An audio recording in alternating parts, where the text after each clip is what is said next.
আপনারা জানেন আগামী 12 তারিখ ত্রয়োদশ সংসদ নির্বাচন।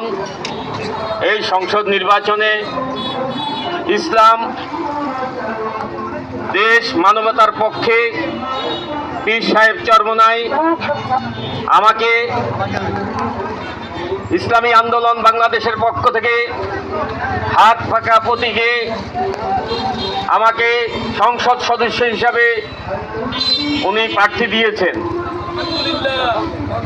আপনারা এও জানেন যে আগামী নির্বাচনে আমরা আলহামদুলিল্লাহ আরও 5 মাস আগ থেকেই আমরা গণসংযোগ শুরু করেছি।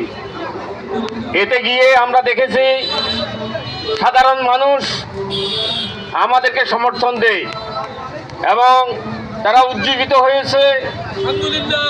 এটা আমাদের জন্য বিরাট এক মাইল ফলক। যা হোক, আমরা আজকে লাকসাম বাজারে গণসংযোগ করছি। গণসংযোগের মাঝখানে আমরা পথসভা করছি। আমরা সকালবেলায় মনোহরগঞ্জের আমরা গণসংযোগ করেছি। সেখান থেকে আজকে দুপুরের পর থেকে এ পর্যন্ত গণসংযোগ করে আসছি। আমি লাকসামবাসীকে বলতে চাই,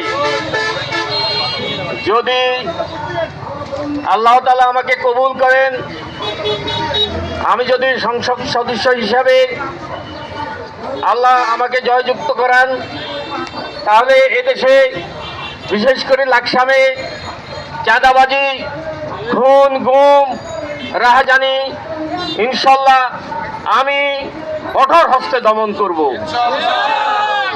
আপনারা দেখছেন হিরু এবং হুমায়ুন, ওনারা এ পর্যন্ত আমরা জানি না তাদেরকে কি করা হয়েছে। লাকসামবাসী অধীর আগ্রহে তাদের জন্য অপেক্ষা করে, কিন্তু আজ পর্যন্ত আমরা জানি না তারা কোথায় আছে, কি অবস্থায় আছে। আমরা মাঝে মাঝে দেখি লাকসামের বিভিন্ন পত্রিকাগুলোতে, বিভিন্ন সংবাদ মাধ্যমে, ফেসবুকে আমরা দেখি একটার পর একটা খুন গুম হতে থাকে। এই খুন গুম হতে থাকে, এর কোনো বিচার হয় না।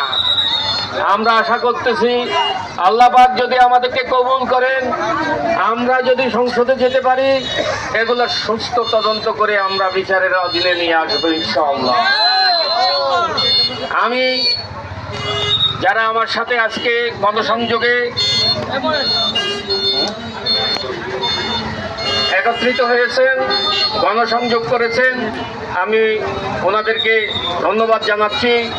সাংবাদিক ভাইদেরকে ধন্যবাদ জানাচ্ছি এবং আমি প্রশাসনের ভাইদেরকেও ধন্যবাদ জানাই যে আগামী আমরা চিন্তা করেছি যে আগামী নির্বাচন একটা সুস্থ নির্বাচন হবে। যদিও এখন পর্যন্ত আমরা সেরকম কিছু দেখছি না।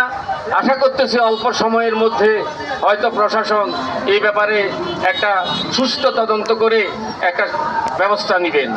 তো যা হোক, আমি সবাইকে ধন্যবাদ জানাচ্ছি এবং আমার যারা সাথী আছেন তাদেরকেও ধন্যবাদ জানাই। লাকসামবাসীকে ধন্যবাদ জানিয়ে আমার আলোচনা এখানে শেষ করছি। আসসালামু আলাইকুম।